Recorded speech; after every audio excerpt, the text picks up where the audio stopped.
नमस्कार साथियों, स्वागत है आपका मुकेश पाठशाला क्लास में। साथियों, हम आरआरबी, एनटीपीसी, एएलपी का जो एग्ज़ाम ख़त्म हुआ है, अभी आरपीएफ, अभी जो रिसेंटली जो एग्ज़ाम चल रहा है वो चल रहा है RPF constable, sorry RPF SI का एग्ज़ाम चल रहा है। जितने भाई जितने भाई का अभी तक एग्ज़ाम नहीं हुआ है, उन भाइयों से मैं रिक्वेस्ट करता हूँ कि आप एक बार साइंस की क्लास ज़रूर देख के जाएं। आपको आपको 4 से 5 नंबर की क्वेश्चन पूछ रहा है, यानी 4 से 5 क्वेश्चन डेली हर शिफ्ट में आ रहा है। आरआरबी,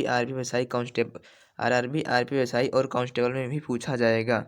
और आरआरबी, आरपीएफ, एसआई का एग्ज़ाम जो चल रहा है उसमें बहुत मायने रखता है साइंस। और आपकी जो ये क्लास होती है सुबह 7 बजे आपको देखने को मिल जाती है, ठीक है।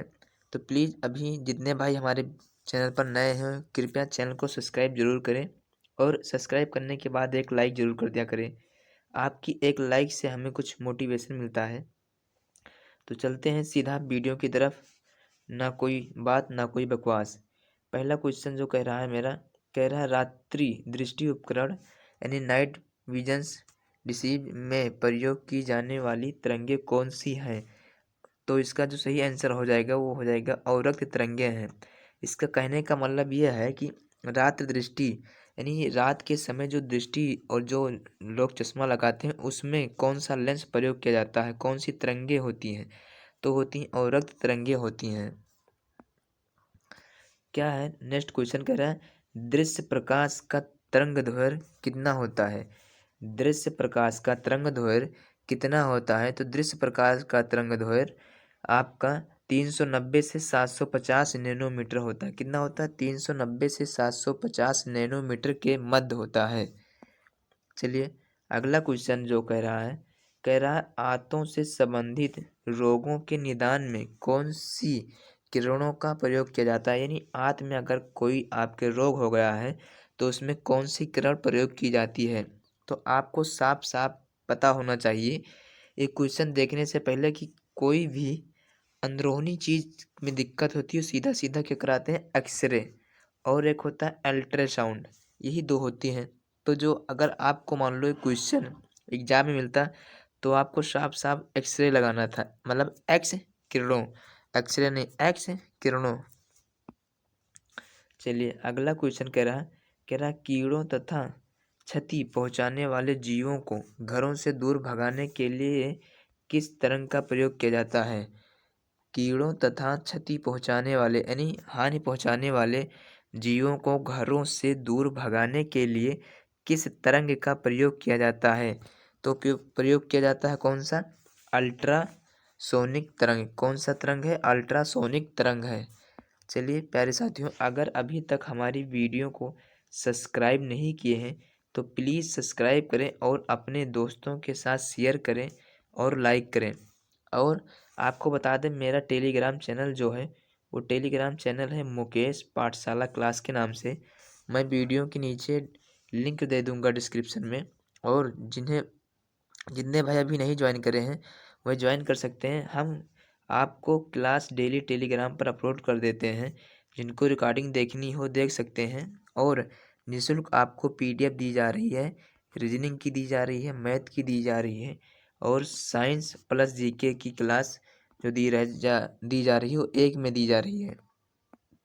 नेक्स्ट क्वेश्चन जो कह रहा है मेरा, नेक्स्ट क्वेश्चन कह रहा है कि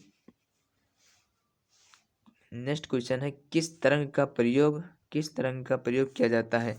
तो अल्ट्रासोनिक तरंग का प्रयोग किया जाता है, अभी आप सब जाने हैं। यानी कहने का मतलब है कि समीप आती हुई रेलगाड़ी की सीटों की आवृत्ति या तीक्ष्णता बढ़ती जाती है, ऐसा किस कारण होता है। समीप आती हुई रेलगाड़ी की सीटों की आवृत्ति या तीक्ष्णता बढ़ती जाती है, ऐसा क्यों होता है, ऐसा कौन सा कारण है। तो इसका जो सही आंसर हो जाएगा वो हो जाएगा आंसर डॉपलर प्रभाव के कारण। किसके कारण होता है? डॉपलर प्रभाव के कारण होता है।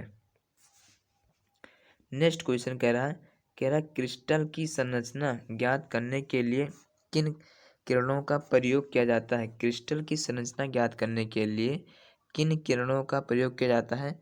तो प्रयोग किया जाता है एक्सरे किरण। कौन सी किरण? एक्सरे किरण का प्रयोग किया जाता है। चलिए नेक्स्ट क्वेश्चन जो मेरा है, आपको इसमें मैं 20 से 22 क्वेश्चन साइंस का करवाता हूँ, प्लस जीके भी करवाता हूँ इसमें। चलिए अगला क्वेश्चन जो है वो क्वेश्चन है कि दीर्घ रेडियो तरंगे वायुमंडल की किस परत से परिवर्तित होती है? दीर्घ रेडियो तरंगे यानी कि बड़ा रेडियो तरंगे वायुमंडल की किस परत से परिवर्तित होती है? तो जो होती है वो आयन मंडल से होती है। किससे होती है? आयन मंडल से होती है। कुलीज नलिक ट्यूब का प्रयोग कौन सी किरणों उत्पन्न करने के लिए किया जाता है? कुलीज नलिका का प्रयोग कौन सी किरणों उत्पन्न करने के लिए किया जाता है? तो इसका जो सही आंसर हो जाएगा वो हो जाएगा एक्स किरणें। आगे अगला क्वेश्चन जो है मेरा वो कह रहा है कि बोल्ट 60 सामान्यता विवरण बोल्ट 60 सामान्यता विकिरण चिकित्सा में क्यों प्रयुक्त किया जाता है? तो कौन सा प्रयोग? गामा किरणों के उत्सर्जन के कारण प्रयुक्त किया जाता है। अगला क्वेश्चन जो है, नेक्स्ट क्वेश्चन क्या कह रहा है? नेक्स्ट क्वेश्चन मेरा है, कह रहा है कि बंद चूल्हे में किसका प्रयोग किया जाता है? तो बंद चूल्हे में सूक्ष्म तरंगों यानी माइक्रोवेव का प्रयोग किया जाता है। सुदूर संवेदी युक्त नियंत्रण में एक अंतर्निर्मित स्रोत क्या है? एक अंतर्निर्मित स्रोत क्या है? तो वो जो स्रोत है वो है अवरक्त किरणों का स्रोत। क्या है? अवरक्त किरणों का स्रोत। दो उत्तरोत्तर सुरंग अथवा दो उत्तरोत्तर गर्त के बीच की दूरी क्या होती है? तरंग दैर्घ्य होती है। क्या होती है? तरंग दैर्घ्य। नेक्स्ट क्वेश्चन जो अगला क्वेश्चन मेरे प्यारे साथियों, अभी तक वीडियो को लाइक जितने भाई नहीं किए हैं प्लीज़ जो है वीडियो को एक बार लाइक ज़रूर करें। नेक्स्ट क्वेश्चन कह रहा है कि एक राडार शत्रु के वायुयान की उपस्थिति का पता लगाने में कौन सी किरणों का प्रयोग किया जाता है? एक राडार शत्रु के वायुयान की उपस्थिति का पता लगाने में कौन सी किरणों का प्रयोग करते हैं या करता है? इसका सही आंसर हो जाए रेडियो तरंगों का। अगला क्वेश्चन मेरा जो है कह रहा है कि परावैंगनी विकिरण एक्स किरणें, सूक्ष्म किरणें व गामा किरणें को तरंग दैर्घ्य के अवरोही क्रम में क्या है? यानी अवरोही क्रम में इसका मतलब क्या है? यानी गामा किरणें, उसके बाद है एक्स किरणें, फिर परावैंगनी किरणें, सूक्ष्म किरणें। ये आपका सही आंसर हो जाएगा। नेक्स्ट क्वेश्चन जो है अगला क्वेश्चन कह रहा कि प्राध्वनिक जेट से वायुयान की किस परत की क्षति पहुंचती है? प्राध्वनिक जेट से वायुयान की किस परत की क्षति पहुंचती है? तो ओजोन परत की पहुंचती है। ओजोन परत CFC जो होता है, CFC मतलब जो फ्रीज से निकलते हैं कूलर से, इससे ओजोन परत में छिद्र होने लगे हैं। कुछ दिनों बाद अगर ओजोन परत में अधिक छिद्र हो जाएंगे तो सीधा त्वचा पर कैंसर बनने की संभावना हो जाएगी। नेक्स्ट क्वेश्चन जो है मेरा, कहते हैं किसे मापने हेतु डेसिबल इकाई का प्रयोग किया जाता है? यानी इनका कहना है साफ साफ कि डेसिबल इकाई को मापने के लिए किस यंत्र का प्रयोग किया जाता है? तो ध्वनि की तीव्रता मापने के लिए डेसिबल यंत्र का प्रयोग किया जाता है।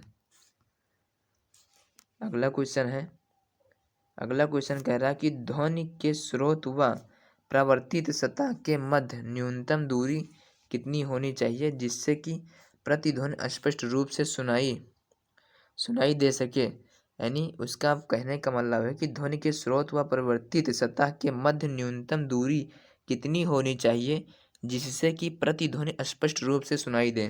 तो उसका साफ साफ मतलब है कि 16.5 होनी चाहिए। इसका आंसर नंबर सही 16.5 हो जाएगा। नेक्स्ट क्वेश्चन कह रहा है कि सिनेमा घरों, बड़े सभागारों आदि में ध्वनि स्रोत बंद होने के बाद कुछ देर तक ध्वनि सुनाई देती रहती है, इसका क्या कारण है? इसका कारण अनुरगणन। नेक्स्ट क्वेश्चन जो हो जाएगा मेरा, वो हो जाएगा कि चंद्रमा के धरातल पर दो व्यक्ति एक दूसरे की बात नहीं सुन सकते हैं, इसका क्या कारण है? चंद्रमा के धरातल पर दो व्यक्ति एक दूसरे की बात नहीं सुन सकते हैं, इसका कारण क्या है?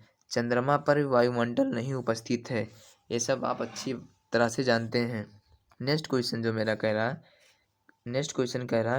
है कि वह जो पद्धति जिसमें प्रासरव्य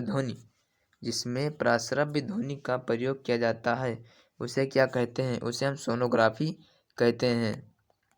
अगला क्वेश्चन मेरे प्यारे भाई, अगला क्वेश्चन जो है वो है टेलीविजन ग्राही के दूरदर्शी नियंत्रण में कौन सी विद्युत चुम्बकीय विकिरण प्रयोग में लाई जाती है? तो कौन सी विद्युत चुम्बकीय प्रयोग में लाई जाती है? वो है अवरक्त विकिरण। टेलीविजन ग्राही के दूरस्थ नियंत्रण में कौन सी विद्युत चुम्बकीय विकिरण प्रयोग में लाई जाती है? तो कौन सी लाई जाती है? वो लाई जाती है अवरक्त विकिरण लाई जाती है। अवरक्त विकिरण लाई जाती है। जब सितार और बांसुरी पर एक स्वर बजाया जाता है तो उनमें से उत्पन्न ध्वनियों का भेद ध्वनि गुणवत्ता के आधार पर किया जाता है। नेक्स्ट अगला क्वेश्चन क्या कह रहा है? कह रहा है जल, लोहा व नाइट्रोजन में ध्वनि के वेग का आरोही क्रम क्या होगा? तो सबसे पहले आएगा नाइट्रोजन, जल, लोहा। उसके बाद है ध्वनि की चाल ठोस माध्यम में सर्वाधिक, द्रव माध्यम में उससे कम तथा गैसीय माध्यम में सबसे कम होती है। ध्वनि की चाल ठोस माध्यम में सबसे ज़्यादा ठोस में होती है, उसके बाद द्रव माध्यम में होती है, उसके बाद गैसीय माध्यम में होती है ध्वनि का चाल। अगला क्वेश्चन जो मेरा कह रहा है वो क्या कह रहा है? अगला क्वेश्चन कह रहा है कि तापमान का ध्वनि के वेग पर क्या प्रभाव पड़ता है? तापमान के घटने से ध्वनि का वेग घटता है। तापमान का जो ध्वनि के वेग पर क्या प्रभाव पड़ता है? तो तापमान घटने से ध्वनि का वेग घटता है। नेक्स्ट क्वेश्चन है, कह रहा है कि ध्वनि किस माध्यम से होकर नहीं गुजर सकती है? तो ध्वनि निर्वात में होकर नहीं गुजर सकती, इसका सही आंसर निर्वात हो जाएगा। अगला क्वेश्चन है, कह रहा है कि ध्वनि तरंगे ठोस तथा गैस दोनों माध्यम में गमन कर सकती हैं तथा धातु में ध्वनि का वेग सबसे अधिक होता है। ये जो ब्रैकेट में होता है बहुत इंपॉर्टेंट होता है, इसे एक बार जरूर देखा करें। स्टेथोस्कोप किस सिद्धांत पर कार्य करता है? तो ध्वनि के परिवर्तन के सिद्धांत पर कार्य करता है। चलिए अगला क्वेश्चन है मेरा, कह रहा है जो नेक्स्ट क्वेश्चन कह रहा है एकास्टिक्स में किसका अध्ययन किया जाता है? तो ध्वनि का अध्ययन किया जाता है। ध्वनि तरंगों में कौन सी घटना घटित नहीं हो सकती है? तो घूर्णन की घटना घटित नहीं हो सकती है। चलिए अब मैं आपको बता दूं कि ये 1 शॉर्ट क्लास होती है, 10 से 20 मिनट की जो क्लास डेली आपको देता हूँ मैं साइंस की, ये 10 से 20 मिनट बहुत ज़्यादा नहीं हुए, आप कहीं बैठकर 10 से 20 मिनट की क्लास देख सकते हैं। अगर प्लीज़ अभी चैनल पर हमारे नए हैं तो चैनल को सब्सक्राइब करके अपने दोस्तों के साथ शेयर ज़रूर करें और आप हमारे टेलीग्राम से ज़रूर जुड़ें। टेलीग्राम का नाम है मुकेश पाठशाला क्लासेस और आपको वहाँ पर निःशुल्क PDF हर प्रकार की दी जा रही है, ठीक है। उसके बाद आप हमारे व्हाट्सएप से जुड़ना चाहते हैं तो 7703081755 पर मैसेज कर सकते हैं, 81754 पर मैसेज कर सकते हैं, ठीक है। अगर आपको किसी प्रकार की क्यूरी है तो आप भी पूछ सकते हैं। आपको रीजनिंग की क्लास शाम को 3 बजे मिलती है और अब मैं हिंदी क्लास एक दिन छोड़कर एक दिन डालता हूँ क्योंकि मेरे पास इतना टाइम नहीं रहता है और समय काफ़ी लगता है। आप सब वीडियो को एक बार प्लीज़ लाइक ज़रूर कर दिया करें और अपने दोस्तों के साथ शेयर ज़रूर करें। चलिए मिलता हूँ नेक्स्ट वीडियो में, तब के लिए जय हिंद जय